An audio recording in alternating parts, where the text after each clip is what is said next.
Let me introduce our guest speaker today. We're very excited. We have Jennifer Paugh. Jennifer has been the president of MIAT College of Technology, located in the Detroit metropolitan area since March of 2016. She has 22 years of higher education experience, predominantly in the career education sector. She has served in faculty and operations, leadership positions, including president, dean, and student services director at career colleges in Illinois, Michigan, and Wisconsin. So we're really excited to have Jennifer with us today. Yeah. Thank you so much. Thank you, Jennifer. You're so welcome. So I will make this as painless as possible. I promise. I know it's a smaller group today, and I know that communication is everyone's least favorite topic probably to talk about in the entire world. And I have a reason for talking about it. So I'm going to jump right in. I am going to share my screen as well. So let me see if I can do that easily here. Should be able to. Hold on one second. There we go. Okay. So you are seeing my screen, which obviously is the focus of today, which is clear communication and unclear times. What's fascinating to me is I am this person who hates small talk. I hate inauthentic interactions. And somehow I've landed in this place where I am asked consistently to speak about this particular topic. I recently spoke at an event, and Christine was the one who was there, I believe, and she said, I think someone else was there too, I can't recall, maybe it was Stuart. Was it you, Stuart, that you also came to the ACCSC? I'm not sure, I'm sorry. Yes. Oh yeah, So she saw me speak there and she asked me to participate in this. I realized that my environment might be dramatically different than someone else's who's listening to my presentation today, and that is okay. I am not in the legal field. I am going to tell you who I am. I'm going to talk to you a little bit about who I am, and I'm going to talk to you about why communication is so important and how it applies to all of us in this crazy time in which we live. And hopefully you can take a couple of nuggets. Maybe you can take one or two things here or there. Maybe you take something that you go back and talk to other people about, and that's okay. That's really the goal here. What I'm looking to do is elevate our game as communicators. Let me say some things that might or might not resonate with you, but communication is not about how you talk. It is not about your emails. It is not about the way you stand even. It is how you are understood. And it's about a level of comprehension of what it is that you're saying and doing. And everything is about relationships. We're going to talk a lot about that as I progress through my slides here. We're going to talk a little bit about a variety of things that might apply in the legal world as well. I realize that some of you do work that I have never done before, but I believe that these are applicable in every scenario possible. One thing I was going to say, Suzanne, my school, I'm the president of a school out here in Michigan. It's about 45 degrees here today. It's freezing cold. That's why I have a sweater on. I'm in balmy Michigan today, but we would love to sponsor some canine dogs. We have a great love for animals at my school, and we do a lot of sponsorships. So I will reach out to you after this, and we would be thrilled to make sure that they're prepared for next week's election. I know that it's challenging times. No clearer way to support during these unclear times than to do that directly. So I'll reach out to you. We'd love to sponsor a dog or two if that's possible for our school to do as well. So I'll reach out to you separately. Okay, so let's get started. First of all, who am I? And I included some pictures about myself. These are all coronavirus times pictures. Me doing puzzles. If you were like us in Michigan, we had to do puzzles because we had nothing else to do. We had a lot of fire pits going on. I gave a coronavirus haircut to my son. You can see me doing that on the back porch there. And you can see my coworker in the fourth picture, which was one of my dogs. I literally learned how to work with dogs in my dining room right in the early days of the coronavirus. And one thing that I fully understood as the president of a school was that it was critical to be a great communicator in such a difficult time. I did not have the luxury of clamming up, of hiding in a corner, of being scared, because all those things are real, but I had to show up anyways. Today, my focus is I want to be very authentic. I want to be very genuine with you. I want us to connect in a very real and tangible way. And I want you to understand that everything that you might experience with regard to communication, every moment that you might have felt a little frustrated with communication, I get it. I've been there. I was living coronavirus right there with you. And these are just a few pictures as proof. Man, we were struggling over here in Michigan too. I don't know how much you guys struggled there, but we struggled a lot. I'm amazed that you guys aren't wearing masks out there. We still have to wear masks everywhere. So, okay, you have it, Ed. I see it. I see it. Okay. So what I am going to do is, as I go through my slides, you're going to see pictures that I have included of some of my students, my school, and what it is that we do. I am the president, as he has shared, as Stuart shared, of MIAT College of Technology. We're an aviation maintenance school as a flagship program. What do? We teach students how to be aviation maintenance technicians. We also have programs like HVAC, wind technician, which is the wind turbines. We have students who work on the wind turbines. We have students who do robotics at our school. We work around planes. So the plane picture that you see here is what is in my hangar in my building. I have about 125,000 square feet here just outside of Detroit. And if I walk out of my office, there's a series of cubicles and offices, but if I keep walking, I'm going to get out to the hangar and I'm going to see those airplanes. So you're going to see some of my students in these pictures just genuinely because I'm so darn proud of them. And they're amazing. My school is amazing. And anytime that you're out in the Michigan area, I encourage you strongly to come see us, say hello. I'll give you a tour of the school. We'd love to have you. The foundation of my presentation is this particular slide. My slides are not in depth, and that's intentional. They're just trigger conversations, and that's what I want to focus on. Clear is kind, unclear is unkind. Okay, so I come at this conversation as a leader, as a manager of people, and as a leader of people. But this is true in every facet of our lives, in every facet of our lives. If clear communication is kind, unclear is unkind. That doesn't just mean unkind, it means unfair. It means that you're not being transparent. So what is clear communication? I often say this on a school level when I'm talking to schools or I'm doing this presentation with a school. I'll say something like, when you're not clear about, let's say, a financial aid package for a student, I think that hits home for a lot of us. If students don't know what to expect on a monthly payment basis, you're not being clear, and that's not kind because you're not being as transparent as you possibly can. What I often say to my financial aid team then is the best way to be clear is to have the student recite it back to you. So you've given them their payment plan, they've got all their information, they're being thrown a lot of data in front of them. What is the best way for them to get that information? Make them recite it back to you. I know it sounds fundamental, but that's applicable in a lot of different varieties. So my financial aid advisors, when they get through the financial aid process with a student, they then say, okay, they turn the paperwork around to the student and say, now tell me what you understood that I just said. What did I just say? Tell me what your payment's going to look like. It's not me talking at you. It's you telling me, what did I just say that your payment was going to look like? What did I just say you are eligible for? So walk me through the documents together. I think that can be applied in every way that we live. As a manager, I certainly have to utilize this often. I can't assume that one email is going to get the information out. What I have learned is it rarely gets the information out. One email will be read by just a handful of people. You probably sent out a reminder about this particular form 115 times. Everybody probably knew about it, but guess what? 7 people showed up, and that's okay. But the reality is that people have to hear about it a variety of different ways. So I ascribe to the philosophy that every opportunity I have to put information out consistently in front of people, I'm being as clear as I possibly can, because while kindness isn't the only thing, it is an important thing. And when you're managing people, when you're working with people, being clear and having clarity of thought so they fully understand is critically important. Let's talk about this one other way. Admissions. Okay, admissions advisors recruit students into a school. They probably recruit students into South College. I mean, let's be honest with you. South Coast College probably has an admissions department, I'm assuming, right, Stuart? Do you guys do? Okay. So they probably sit across from a potential student and tell them all about the school and say, so this is what we offer, these are the programs we offer, and this is what you can expect. The student then makes a decision about the school. But what if the admissions representative was not clear about what to expect?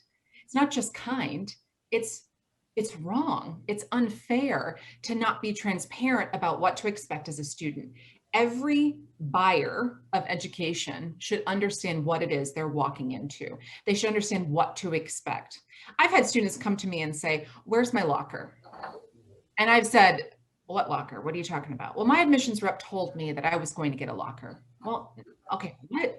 We don't have lockers. I mean, I'd love to have a locker, but I don't have a locker." So then I said, "You know what? Let's walk over to your admissions representative together, because that doesn't sound like something they would say. I know they want to be clear. So let's walk over together and let's get some clarity on this." So we walk over to the admissions representative and I say, "This student and I were just talking and he seems to feel that you told him he was going to get a locker."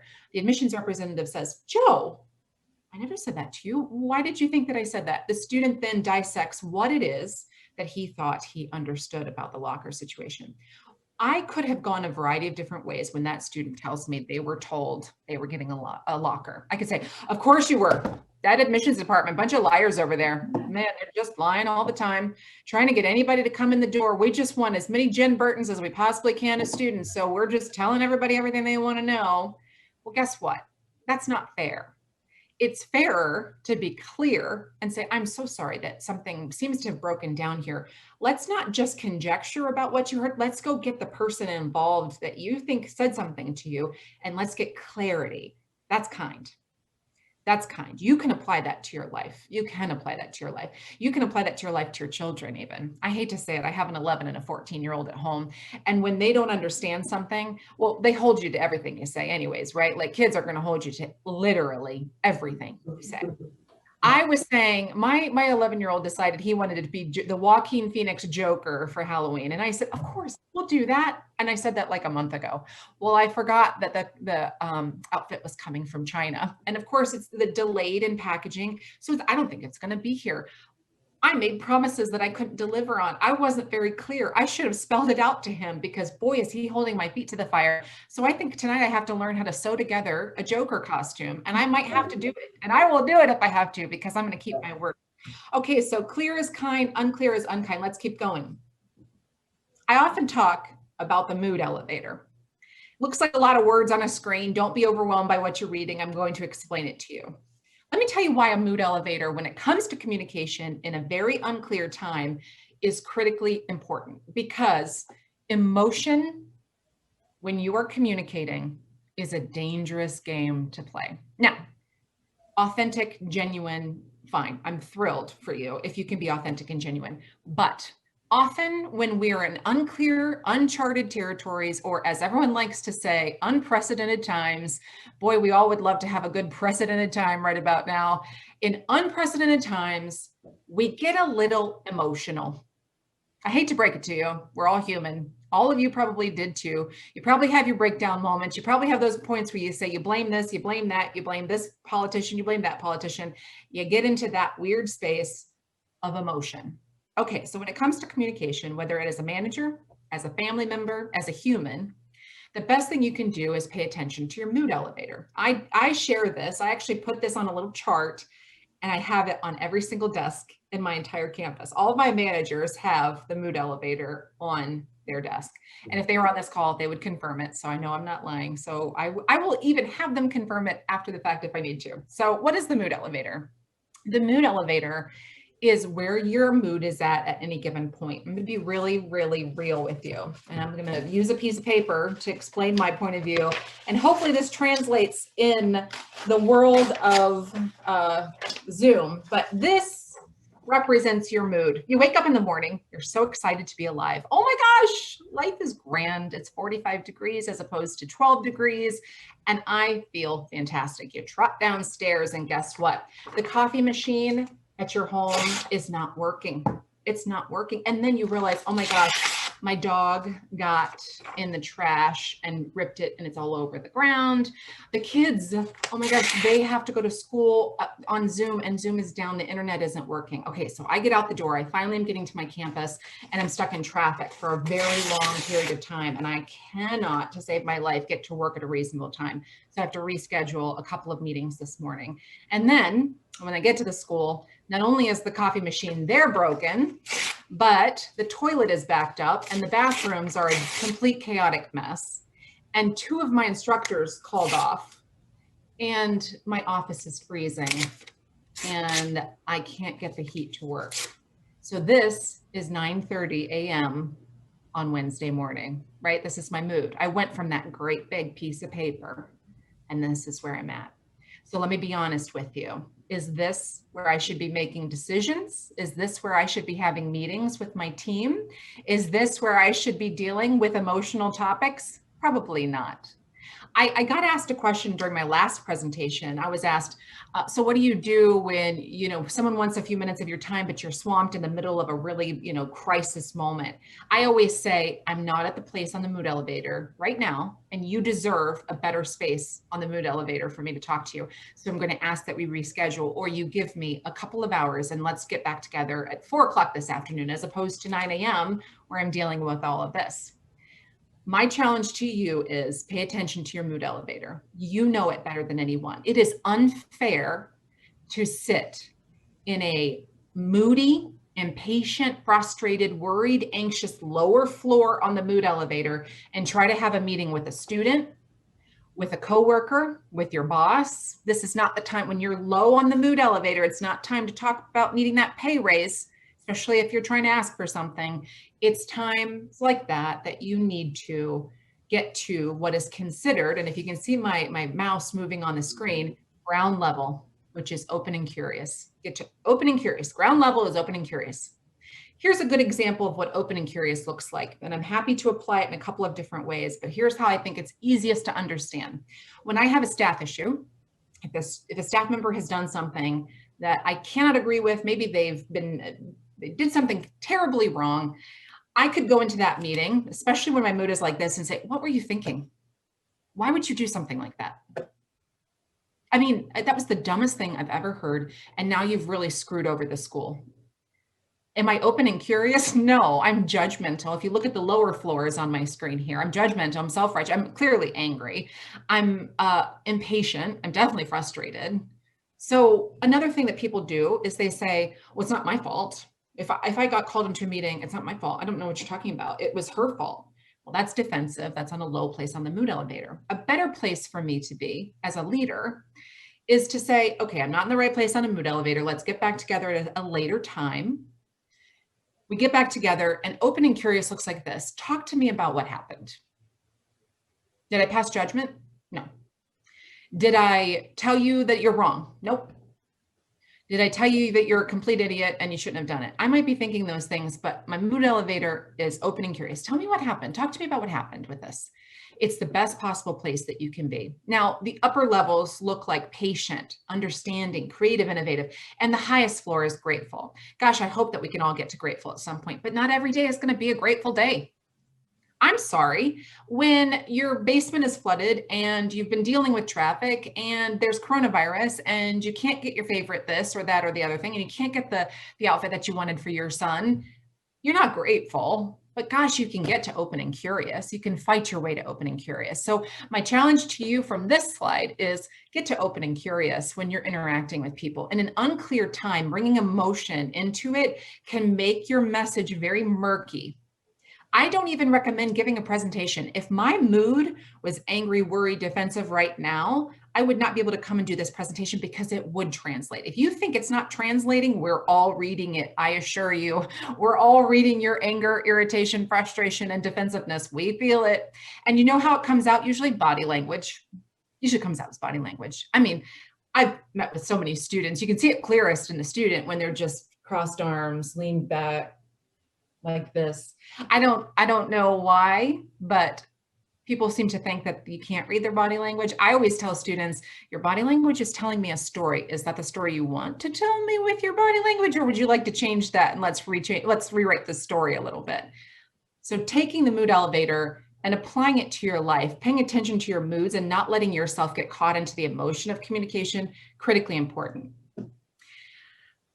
This quote is invaluable. So again, I'm giving you a lot of 30,000 foot views when it comes to communication. I can't possibly in 30, 45 minutes give you everything you need to know about communication, obviously, in an unclear time. But I can tell you some highlights here and there that I'd like for you to walk away with. And these are some of my students here on the left, or my left here. Yeah, I guess it would be your left as well. They're working on the wind turbine. So these are some of my energy students. What you don't address, you agree with. If you're silent about something, it must be okay with you. Communication at its core is deciding what's important to you and saying, I'm going to argue with you on that. I'm going to disagree with you on that. So here's a good example, and I'm all about examples because I think it has to be applicable to our lives. In my campus, post-COVID, although we're not really past it, but past being under, stay-at-home orders, I had staff members starting to come into the campus, and gosh, they were all dressed every single way you can think of. I had one person show up in their yoga pants, and this person show up in their jeans, and I was sitting in my office thinking, did I change the dress code and I didn't realize it? I was really confused. I was like, did I send out something when I was sleeping and I didn't remember that I had sent out that we could all change our dress code? And I realized I think people are just so used to working from home that they're bringing their casual to the office. I had to send out a reminder, and then I went person to person that had some challenges, and I said, hey, I know we've been home, but that's not okay. It's not okay. You got to change your outfit, and you got to go home and change your outfit. And I'm not going to be okay with you wearing jeans on a Tuesday. We do jeans days, but it's not on Monday through Thursday. So you're not going to be able to wear that to work anymore. I'm going to give you an out today, but beginning tomorrow, it's got to be changed. People can respect when you are direct.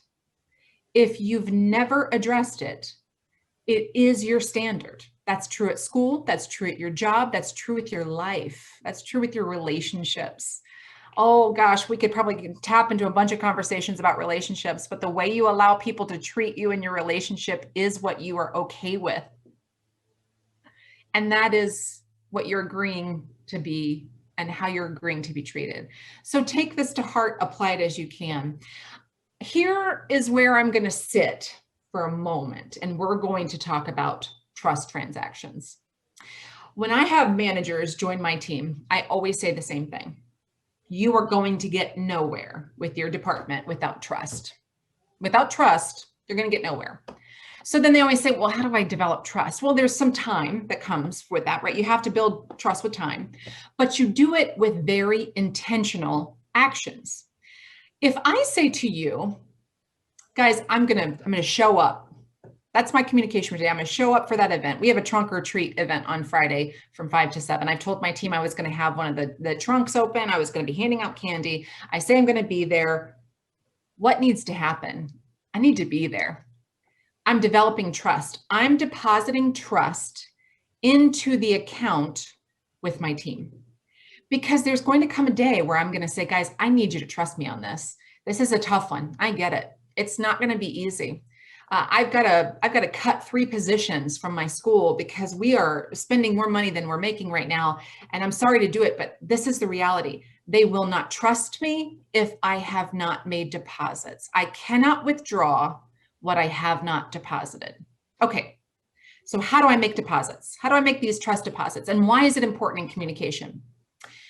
And most of the trust is built in communication. It's built inside the communication. I'm going to tell you another good example, and because I think examples are easiest ways for us to apply this to our lives.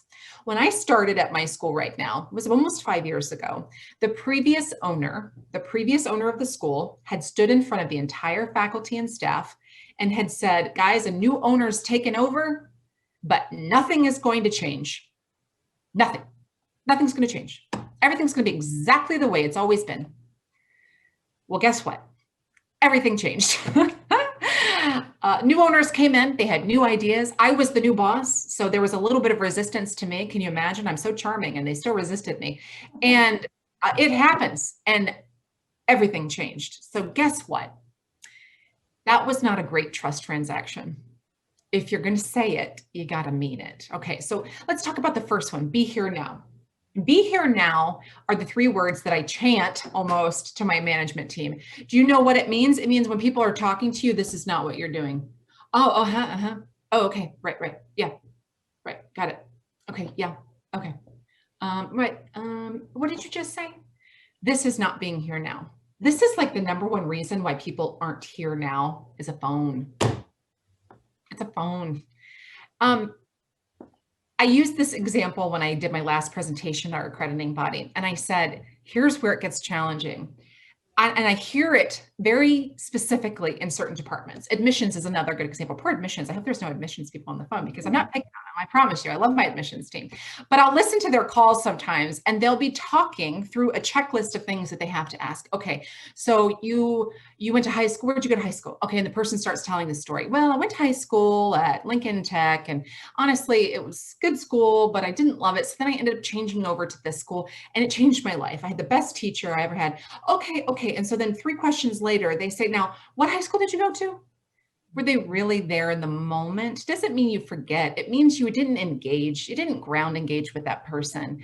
This is a communication problem. It's a problem, not being in the moment and listening to about 15 different things. TV is on, looking out the window, looking at your phone, looking at your email. Whenever a person comes into your office, whenever you're interacting and engaging with a person, being in the moment with them. Be here now. Be here now. And anyone who's listening to me right now, whether it be through the Facebook live feed or whether be here right now. Everything about trust is next on the list, building relationships. Everything about communication is a relationship thing. If you do not have a relationship, then your communication seems disjointed, it seems disingenuous, and people have an automatic wall against you. Let me tell you the most challenging thing for me.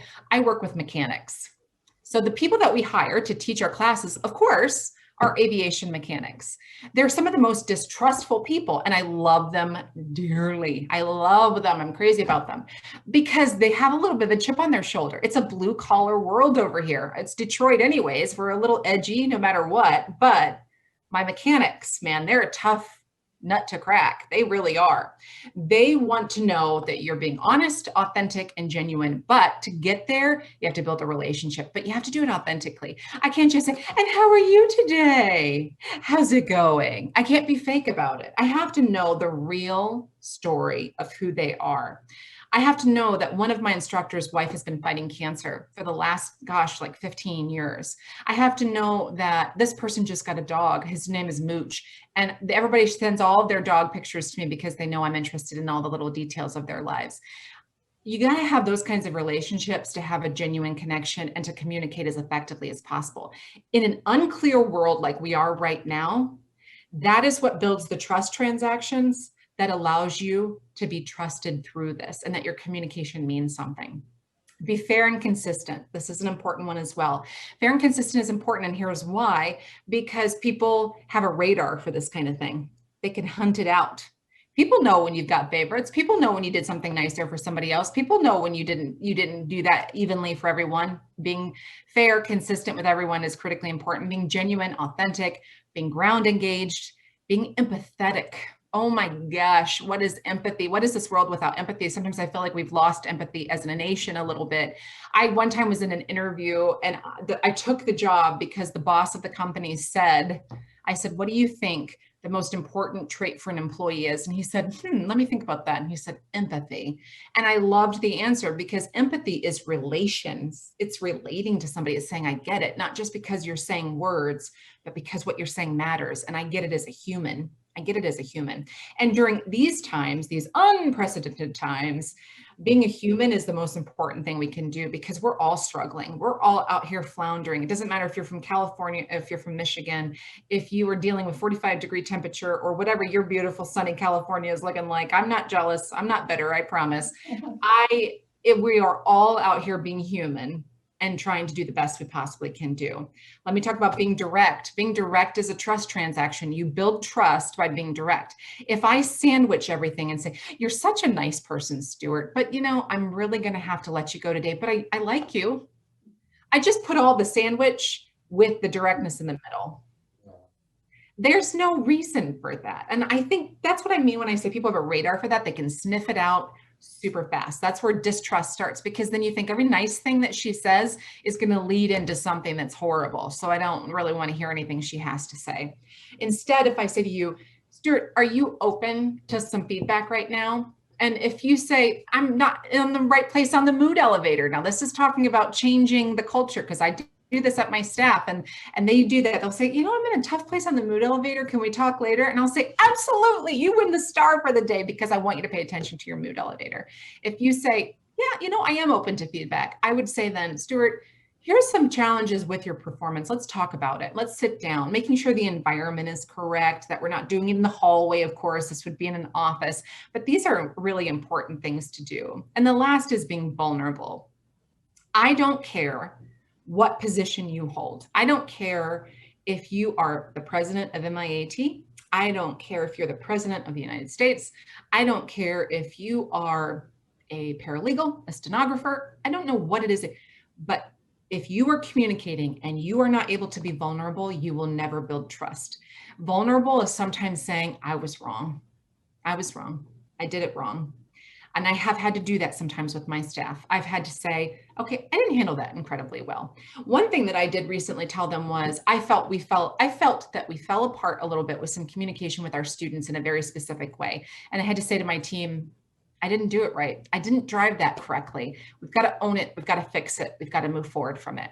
Being vulnerable is not being a wreck. It's not meaning that I'm crying, tears streaming down my face, and you're wondering, how can I follow a woman who's a complete chaos? It is me being open, transparent, but fixing what is going wrong. Okay, so moving forward, because I know I don't want to take too much time, and I'll make sure that I'm being cognizant of the time. This is one of my employees. This is Alex. He is one of my energy instructors, and he's attached to the rigging where they do the climbing the windmill stuff. So I have done that rigging because my students challenged me to do it. So he was one of the ones who helped me not fall to my death, not plummet to my death when I was climbing the rigging for the wind turbine program. Be impeccable with your word. Communication means nothing if your word can't be trusted, so going back to trust transactions, but being impeccable with your word must mean everything. It must mean everything. And your word is not, I promise. Your word is, yes, that's right. When your boss asks you, is that accurate? And you say, yes, that is accurate. If it's not accurate, your word is not impeccable. If you are communicating in a time like this, where we're all through Zoom, your word has to be that much better. So I'm working from home right now because I had surgery about a week and a half ago, and I normally would be at the office right now, but I am working from home. It is difficult to gauge engagement from remote, right? It's difficult. But if you are committing something to me and saying, no, I get it, I'm right there with you, and you're saying that you're doing it, I need you to be impeccable with your word. Being a person of your word is a foundation. It is a backbone of really clear communication. Here's another one. This is one of my other instructors. I love her. I love the face she's giving. She's hilarious. Her name is Melinda, and she is one of my aviation instructors, and she does a lot of training for our FAA certification exam. But she's a tough nut. I'm not going to lie to you. You want to talk about some tough women, and I love tough women. I love women who are leaders in their field. Aviation maintenance techs who are females are some of the toughest group that you've ever met, and I'm so proud of them, and I'm very proud of Melinda. Calm is a superpower. Going back to my mood elevator conversation, when I said coming to ground level, which is open, curious, interested, the best thing I can advise you when it comes to an emotional interaction and ups and downs is be calm. Calm is often quiet. I say this to my teachers a lot when I do teacher training, because I started back many years ago, 22 years ago, as a teacher. I was a teacher when I very first got started. And the best thing I could do to calm a class when I was student teaching was I would get quiet.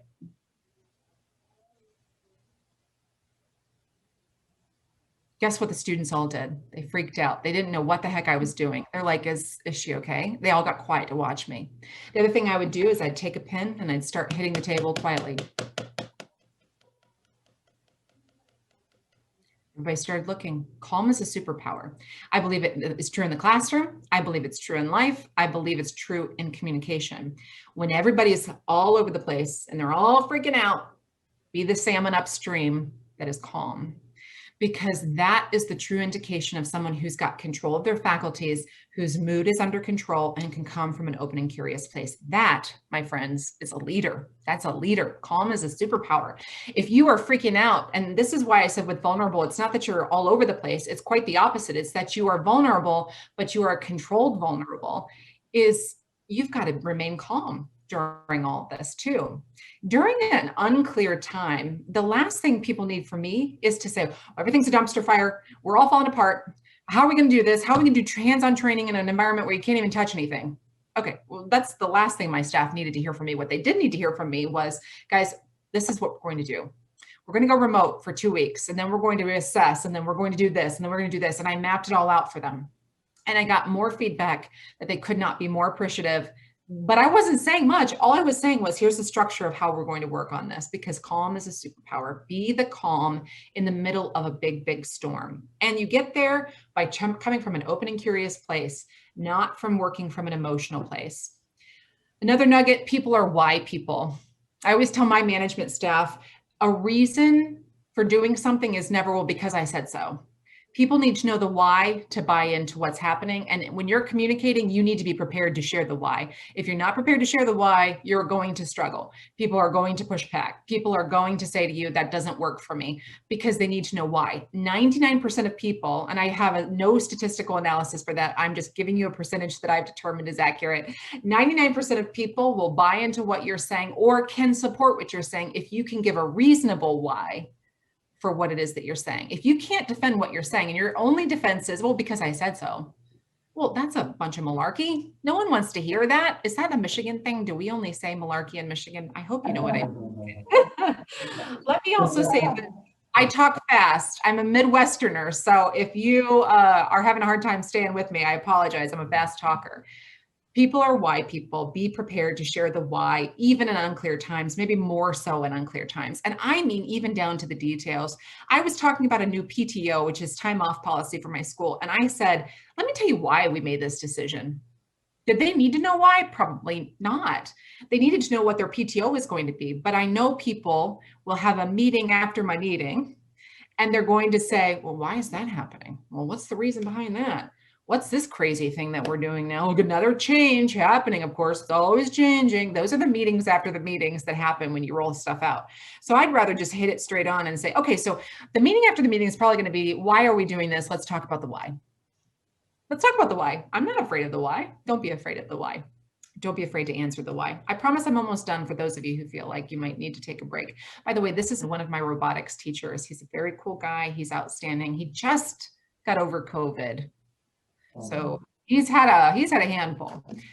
This to me is, oh, and on the left here, the picture is Dwayne, one of my energy instructors, and some of my students getting ready to climb the rigging. This quote that I am sharing is truly what I feel about communication. Learning more about communication doesn't mean that you never have a conflict or a misunderstanding. Talking about this does not mean everything's going to be perfect, all smooth sailing from here. What it does mean is that you will have the tools in your toolbox to deal with those moments that come up. I'm all about building your toolbox. That's how I feel my entire life is as a leader. As a leader, I feel like I need to be focused on building toolboxes. And that's not just because I work with mechanics. I used that analogy prior to here when I was a president of a nursing school, actually. Building a toolbox means you have your toolbox with you all the time. And you can go and know which tool to use at varying times, when to pull it out, when to apply it, when to use it, when to put it away, and when to know, you know what, this isn't my forest. These are not my trees. This is not my fight. And you have to know those things, but you only know those things when you've built a toolbox that's worth using and utilizing. So lastly, I'm going to give you my slide of my family. So stay safe and healthy. This is my significant other. His name is Rob, and our 2 kids, Chase and Bennett. The reason I included this picture, though, is because the youngest one there, Chase, has his COVID haircut from a few months ago. It is a bowl cut. We did not know what the heck we were doing, so it's a little bit sketchy, I'm not going to lie. But that's us. I have 3 dogs, Shelby, Milo, and Etta. And we all say stay safe and healthy over in California. So that is my presentation. I'm going to stop sharing my screen so that we can talk if you have questions. Yeah, thank you so much. I was learning so much about the communication. I think that's what we need to do is, and I think you reminded us, is to be intentional, with the communication. It's something that we need to be really mindful about who our audience is. And I think earlier on you'd mentioned when you write a document, think about that writing. Who is your intended audience? Yes. And I think the same thing is orally is when speaking. Think about that audience, that potential audience too. So thank you. Yeah. Well, I think what you've just said is critically important. Understanding your audience is probably a foundation of any communication. I came to this conversation about communication not for any reason other than I hated terrible communication. And I would do all these trainings with my management staff, and we'd say, what are the cornerstones for being a great leader? And everyone would say, oh, got to be a good communicator, got to be a good communicator. Well, what is a good communicator? What does that even mean? Like, what does a good communicator look like? You know, what does that feel like? So then I started digging deeper, and I realized some of us are just terrible at it. I have had terrible moments at it. I have been genuinely terrible as a communicator at times.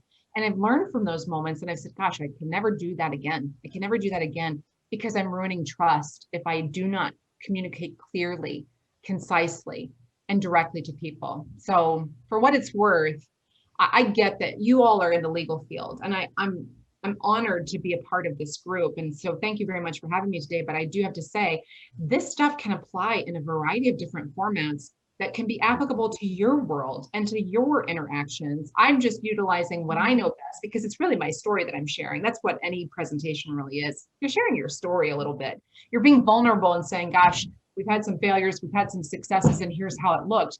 But I look forward to hearing maybe how it could be applied in your environment a little bit too. It's also understanding, like with the mood elevator, where you are at the moment trying to communicate something, and also where the person who is you're dealing with, where they are, thinking about where are they? Maybe they are not in a place on that elevator. You know, so it works both ways. That's why I always say, are you in a place where you are able to accept feedback? Because we're very good at assessing ourselves, right?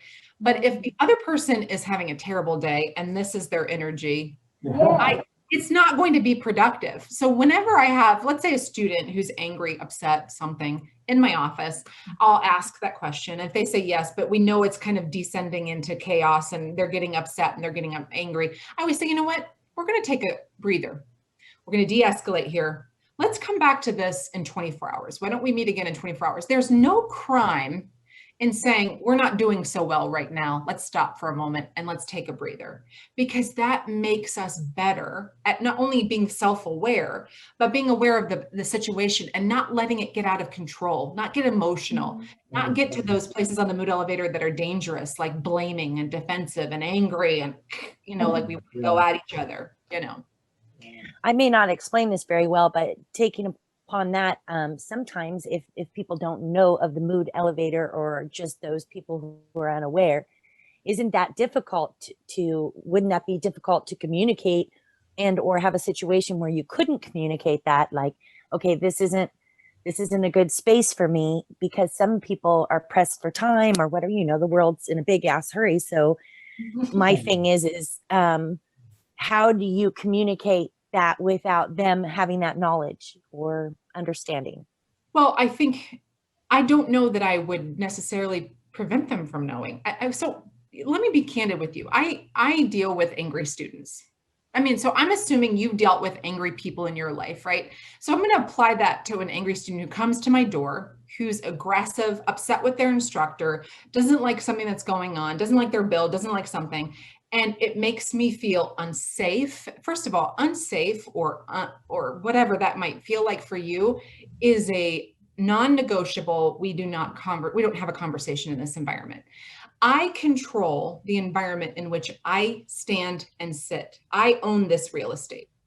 No student is able, or staff member, and just like I would not want to come into your real estate, I think that was Jen talking, I don't want to come into your real estate and tell you how something needs to go. You're not going to come into mine and be disrespectful. We're going to have a respectful exchange. And if we cannot, then we cannot meet right now. I set that as a very specific structure.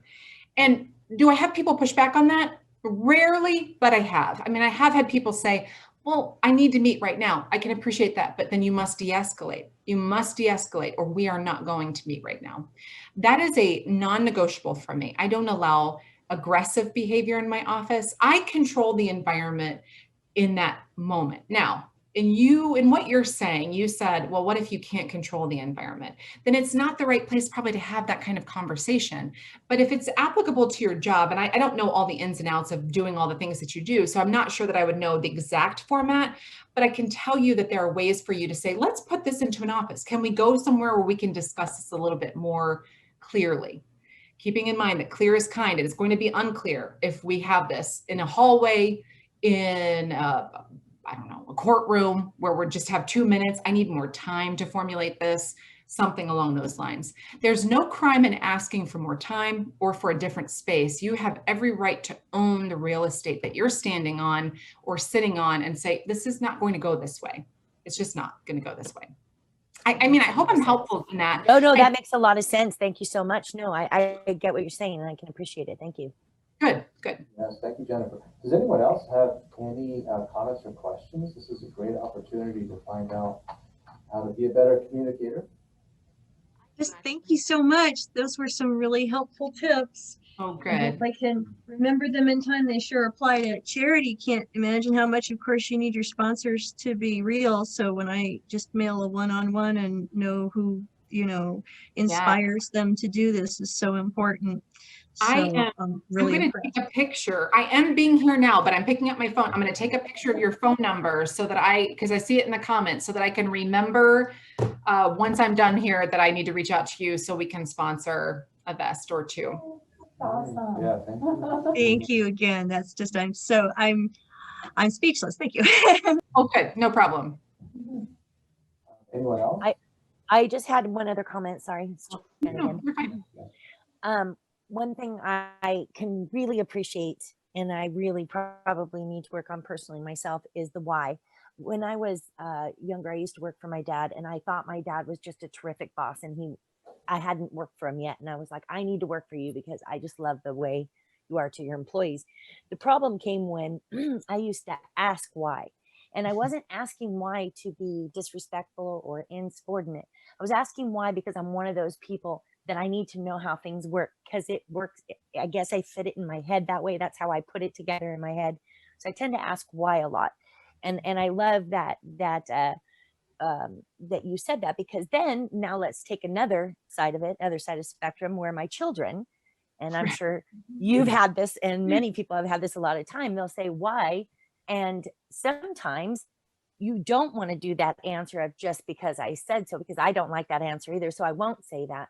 Sometimes I don't exactly know what to say at that moment. I have to think it through a little bit because I have a reason, but it's probably not very clear to them depending on their age.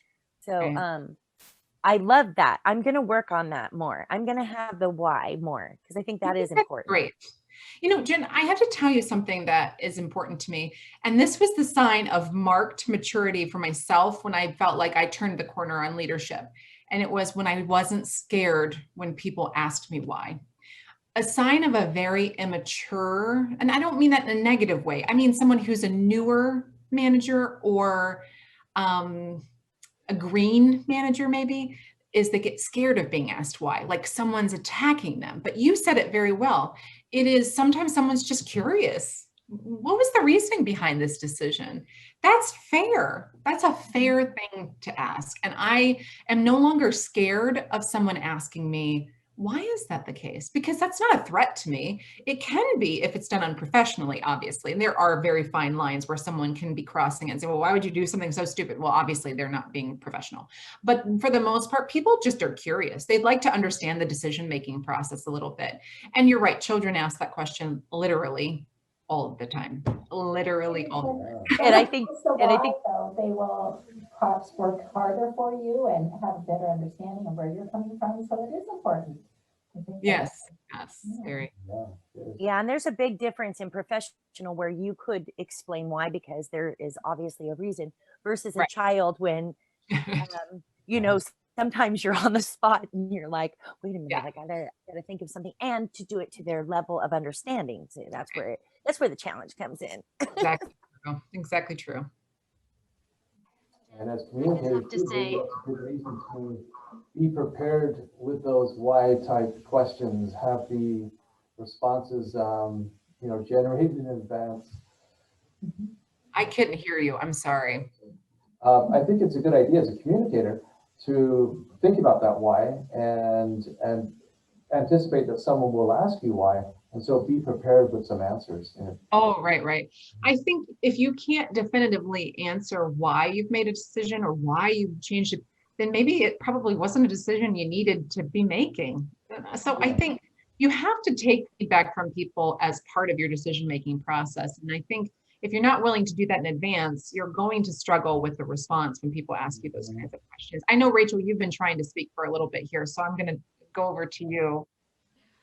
I just wish as a leader, when in my former life, when I was managing people, I had the mood elevator.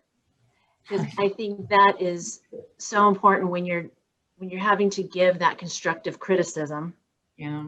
you know, to know where the person is on the other side, you know. And I like your use of vulnerable as I always thought about it as being accountable, but I like the idea of that vulnerability as a leader. I think that's really important. This was really informative. I was here. I listened to everything you said, and I think it's great. And I hope people listening who do lead people will really take to heart the advice you gave, because I can only imagine the culture at your school must be amazing. We have a great time. We laugh a lot. I'm not going to lie. So I will tell you that if you look at the elevator, sense of humor is one of the things. I don't know if it's on that one. I don't know if I included it. We laugh a lot.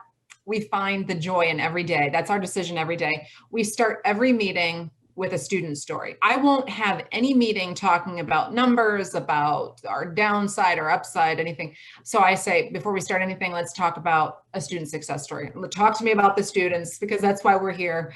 Talk to me about the students. So they come prepared, man. It's like an arsenal of stories. They come telling me this student got a job and this student's making more money than any of us. And it's like, we get excited. We get excited for our students. So, you know, it's a fun environment. It's not perfect. I want to be very clear. It is not a perfect environment, and it has its moments. And I am a flawed manager, and there are times where I fall flat on my face when it comes to communication. That's why it's dangerous to have these kind of conversations where people think, oh, she has it all together. I assure you, this is just me telling my story. This is me saying we can do better. We can collectively rise up as leaders, as contributors in the world, and do better at this fundamental of communication, because it's that important for us to do it. And you can see when it falls apart. We have examples as a nation right now. And I'm not saying anything political. I'm just saying, you know, as a nation, we can see when communication starts to fall apart, what it looks like and how it trickles down. So as humans, we can do better and rise up and just be better, just challenge ourselves to be better. Yeah. I can get on a soapbox on this though, so I should probably just be quiet, because I could go on and on and on and on. This has been great. Please, anyone else that has any comments or questions?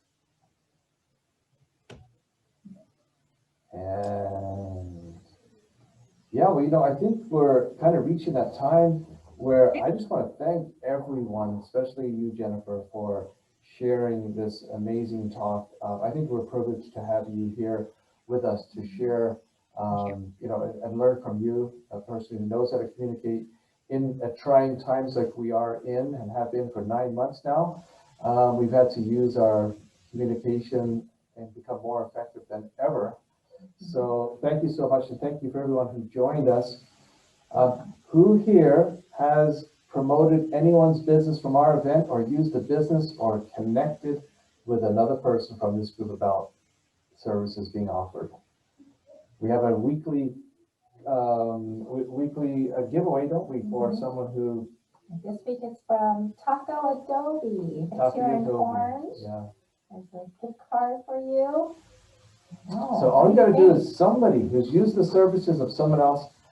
Actually, you know, Jennifer. We would use Jennifer's card. It's located in Orange, so I don't think she's gonna drive out from Detroit. Good food here, but not. A good reason to come to Orange. I know. But yeah, we have a giveaway each week for someone who's used the services of someone who is in this organization on a weekly basis. And I'm sure there's someone, usually Mark, he's been winning 2 or 3 of, hasn't he? 1 a week so far. Does anyone here have? No, let's see, I'm reading some mail, Jogi. Thank you, Jennifer. I think we should give it to Jennifer. Are you sure they don't have a location up in Michigan, right? No, we don't. No, we don't, I no. know. No. Well. Well. Well, that's Sandra. She shared her business today and Yeah. promoted it, and yeah. I think about. I agree. We should give that to Sandra. Is Cassandra still here? Oh. You can log off, but Yeah, no, that's Hey, not. this is Suzanne. I just wanted to say that the little drop-down box next to chat, when you click on chat, and then it says everyone file and 3 little dots, and that will let you save chat. And then it has everything that everybody put into chat. Oh, right here. And it just occurred to me, you would have done that if you known that, because you took a picture of my phone number. I'm like, hey, I think I know something I can share. So thank you, I'll take Sandra, it. once again, for teaching me to speak. There you go. Great Thank chat. you Okay, again. awesome. Thank you. Thank you. Good tip. all Okay, well, I think this about does it, and thank you again, Jennifer. right. Yes, Yeah, thank you great. so much. I really did. I've learned a lot today. It's very great. Thank you as well. No Very problem. Thank you. Everyone's welcome to stay if you want to like chat for a few more minutes until we'll go when the last person leaves. How about that? I really wish I could get out to Detroit. I would love to take a tour. I know. First of all, It's been a Wouldn't that long look time. great, the pictures? It's been a long time since I was in Michigan or Detroit. Yeah. Several years. Oh. But yeah, okay, well, I think we're all Becky's here. Are you still here, Becky? I'm here. I'm leaving. Off the hook now. You're just across the hallway there. I'm downstairs. Oh, okay. Yeah. Oh, he started sending an email, so answer my email later. Okay, thanks a lot. Thank you. Okay, bye. Bye, guys. Bye. She said just to leave it open, so. Okay, I'll save this chat. Yeah. There we go. All right. That's what I was like, oh, I should have been looking on this one. Good job. Oh, So we just leave it and then Yeah, it just ends by. So I will give this. Okay, that was. Did it? We did it. Yeah, I really didn't know what to expect. I thought, well, I just hope I can get there on time. I know, I was worried. I'm so glad you made it though. I know, I was Okay, using I'm my, gonna on your side when I can't see without, I can't see with glasses on because it's too far away. If I put them, I can't see either way. My inner eye, like, no. somebody's sunglasses on the table there, does anybody, could be Christine. Susie, that's not yours, is that yours? Oh, no, that was good. No, oh, my God. Do you want to open or close or? Yeah, I wonder, right? Okay, I'll put up the video that we're done. Yeah. I've got Mitzi coming in. Oh, yes, there's two separate. That is great. And Mitzi's coming. She's, Mitzi, okay, now she is a medical student, I believe. And she's coming seeking for a job. So I said, come on Wednesday, let's talk. Because her resume that she sent to me was 2 years outdated. So I said, send me a current resume. And she sent me the resume, but it's 2 years old, so I need to, let her know that. Honestly, so many resumes, I know. I don't, they think it was kind of fast usually, but I always have to be that. I know. That's That's what I think too. So I could just look at the resume and make suggestions, find out what they're doing presently, and then make recommendations of update the resume. Because, honestly, that's the first impression you're hired.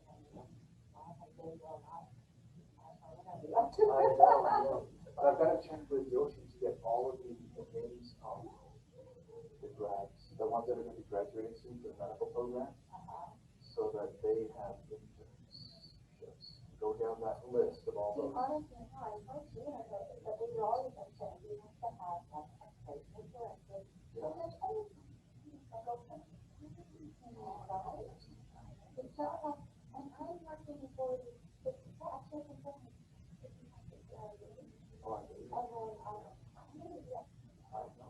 So, I know I don't know, I have to, I'm trying to work on some, I have to understand Well, thank you for keeping me updated on those letters, like those emails you sent out, because that was a big help. So if you ever want to copy me on anything, it helps me because I see what I can learn from you. I can learn what you did. So that was, I found that really helpful. Alrighty. Okay, I'm gonna go down. We'll have to, just let me know when you're available or when you want to set the time with Bill and Jean and we'll do the Yeah, actual. I think the best, I think we do it on a Wednesday right now, because that's the day my wife is off.